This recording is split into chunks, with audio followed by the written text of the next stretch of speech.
This is my back porch, and this is it snowing on my back porch here. As you can see, my air conditioning unit has been covered a little bit from the snow. If I was using my digital camera, we probably could get a better picture of the snow.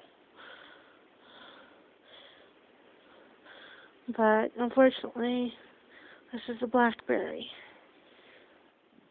And you can see the roof over here is covered in snow.